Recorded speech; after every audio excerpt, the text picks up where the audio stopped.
Hey everyone. In my last video, I showed why many Dallas realtors will struggle for listings in 2026. So today I want to show you the agents who won't be struggling and exactly what they're doing to get listings that you might not even have thought about.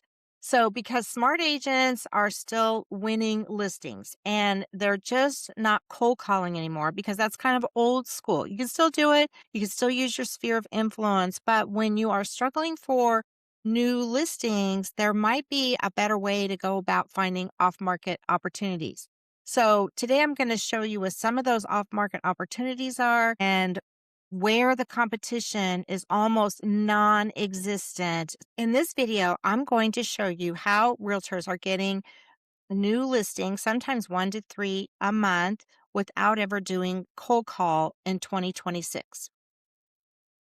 So, cold calling isn't the only game in town anymore. So, unless you are on top of more than cold calling, more than your sphere of influence, you know, most agents that are looking for new lead opportunities, new listing opportunities, have to move towards other niche markets. So, they're trying to move on because they have burnout and rejection fatigue. I mean, if you've done cold calling in the past, you know that it can be inconsistent, it's unpredictable.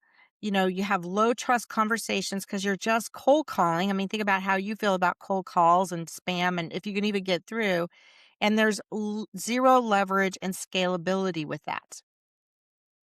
And if your business only grows when you're chasing strangers, you don't own a business. You just own the treadmill, right? And you're just going to go round and round. So you want to start looking at some opportunities that will feel fulfilling and will also make you money. So if you're ready to talk about this new opportunity that I'm talking about and that I've been using since 2018, then reach out and give me a ring at 469-430-9885. My name is Nancy Wallace-Laabs. I'm a local DFW realtor here, and I have been investing in single family homes since 2006. And I've been helping realtors and buyers find and manage single family rentals. So, one of the things that I think a lot of agents are probably focusing in on now, because there's been a lot about this on YouTube and, social medias, but, to make yourself stand out, you really have to kind of get hyper local focused, right? You have to know, what's the difference between Frisco and Plano. So, I live in Frisco, Texas, but I know about Dallas and I know about Fort Worth and I know about some outlying areas. You want to be really focused in on that. What is going on in the neighborhood? What is going on at the school board level? What is going on at the HOA? Fort Worth versus Arlington, and why would people want to move there? Dallas investor pockets, which there's many, many of them. And if you know how to use RPR, you can find those hot spots that investors want to invest in. So, publishing consistently on YouTube, hey, that's where I'm at, right? Instagram, Facebook, because you want people to know that you know about the Dallas area or the Frisco area. So, what people are looking for are people who are experts in the area that they want to invest. And not only that, investing, but where do they want to move to? There's a lot of agents now that are saying, hey, relocate to Dallas, relocate to Frisco. And there's so much going on in Frisco in our own backyard that it's a great opportunity for you to really excel and kind of shine, if you will, and get above the noise. Now, you want to monetize your sphere of influence. Well, what do we mean? Okay, that'd be great. Let's have everybody just give us money, right? Number one, if you don't have everybody set up on a monthly marketing, email list, then you need to start that. Do a newsletter with all the different templates and things that are at our disposal. It's easy. One of the things that I like to send out is on the Texas, if you go to Market Viewer for Texas Realtors, and it's a snapshot of the month prior, you can get it by neighborhood, you can get it by county to say, hey, this is what's going on. It's super, super easy. The easiest listing is already in your iPhone. So there might be, again, this is going back to your sphere of influence and to kind of make connections. A good friend of mine that she's a top luxury realtor, and she makes a conscious effort about 3 times a year just to reach out to everybody in her phone, just to say hi, how you doing, catch up. So she literally blocks off time to do that. If you're a seasoned realtor, you might already be doing that. For newer people, they may not know that that's okay and how to do that. So there's always ways to find off market listings, but you have to be in people's forefront, right? You have to target motivated sellers. There's nothing worse than kind of doing cold calling, or even when you're calling your friends up in your sphere of influence and they're not ready to move and they have no intention of moving for years. Yeah, maybe down the road. Like, think of it this way: most people move about every 7 years, but right now people are not moving because the economy, because of interest rates, because of affordable housing. So, where can you go that people are motivated? Well, expired and cancels. That's usually what new realtors are taught. Go after expireds. So, I just want to ask you this. If you were in a class that just recently graduated and you all got your license, and every single one of you is contacting the expireds, do you think those people are kind of worn out from hearing from realtors that want to, think that they have the latest, greatest listing presentation? So think about that, right? Same with the cancel. FSBO owners, tough crowd there, because that owner already thinks that they know what they need to do. So, you could spend a lot of time trying to convince them to list with you when all along their property is overpriced, or it doesn't. I mean, there was a reason they don't want to pay you, right? That's why they're trying to sell it themselves. Burned out landlords. That's actually a good list, because you can go. I used to go to Eviction Court near my house, and I would go there like every Wednesday, and I would just kind of network with landlords that were facing eviction, because, man, they're tired, especially if they've been there. And if you go for a few weeks at a time, you're going to get to know the same people over and over again. And then ownership transitions, which is where I have had the most success with finding off market opportunities. So you have to let the marketing do your introduction, right? What do I mean? So the best prospecting, happens before the phone rings. So I find it, for what I do, cold calling is not my, first of all, I'm not a big I'm not a big fan of cold calling. It's a lot of work, and sometimes it's, it depends on the list, right? But I feel like you kind of have to warm them up. So I love doing direct mail. Those are what I like to do. Now, you may be somebody else that, you just thrive. I have a friend that she loves cold calling. She's very challenged by it, and she's very good at it, right?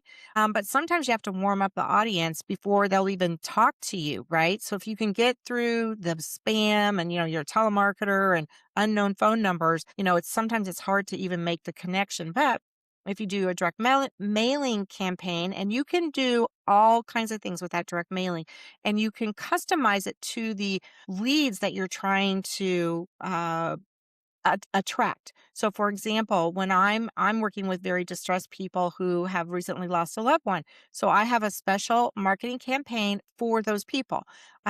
Sometimes in probate, you can have a campaign that goes to the attorney or to the personal representative. So you can customize your direct mail campaign. Doing the timing of your mailers. When do you put them out? How are you going to monetize that in terms of getting it out and quickly getting it out.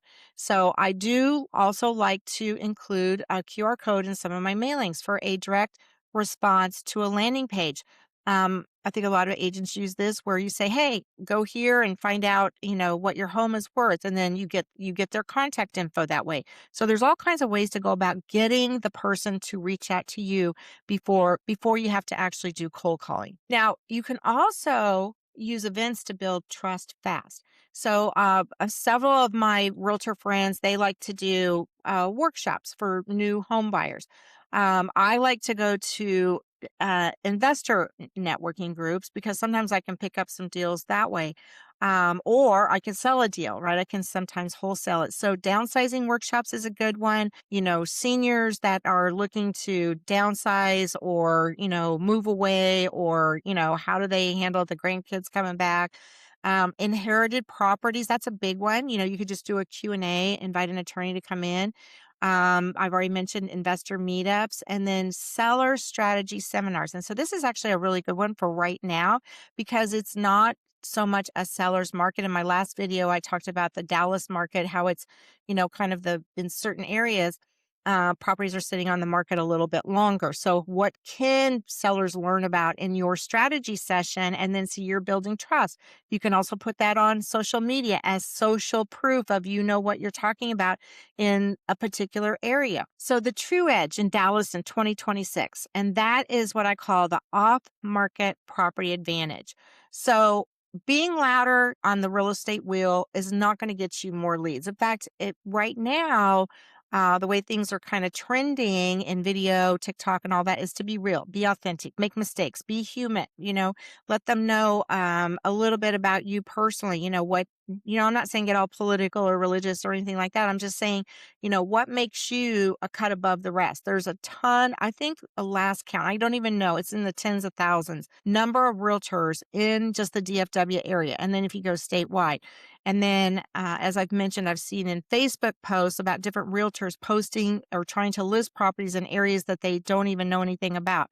So, you want agents who are looking to get ahead in 2026 are going to be looking for those off market opportunities and really building a niche around that and helping solve people's problems that are going through a distressed situation and becoming a resource.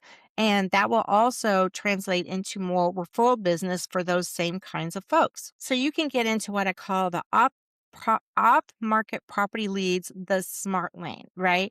So you want to look at off market leads as an opportunity. Now, these are people that generally off market leads means somebody's going through some kind of distressing situation, foreclosure, a divorce, death. But you can become the key to working with distressed sellers is to become the trusted expert in the area of where they're living or where the property is. Sometimes just by bringing clarity to the problem, you can give them a clean process from start to finish. And I always talk about in Texas, we can buy and sell properties without having to go through probate. Now, in other states, you do have to go through probate, but that does not mean that you cannot assist the families prior to them filing and to actually help them find someone that can expedite the process. So it's when you start working with families in that niche, you'll find that it's a little bit lower competition for leads because not everyone will take the time to learn how to work these leads. Not everyone will take the time to know how to bring empathy to the table instead of, I always say lead with your heart, not your wallet. And sometimes when we're in a rush or we're feeling stressed ourselves, that's not a good fit for us in this realm. But if you're one of the lucky agents that can figure the niche out, working with people who have recently lost someone, you're going to be ahead of the game by tenfold. Now, if you're ready to get ahead with maybe 1 to 3 listings without doing any cold calling, then I encourage you to download our off market property leads. There's a link below in the description. And it's completely free, and it'll give you an idea of what type of motivated sellers we're talking about, how there's low competition, and it's just a free training overview. So you can click below. Again, my name is Nancy Wallace-Laabs, and I have been using these particular type of leads since 2018. And right now in my current funnel in 2026, those are the only leads that I use. So again, download those so that you can learn more about uh, how to find these off market opportunities that can help you get 1 to 3 listings a month without having to do cold call.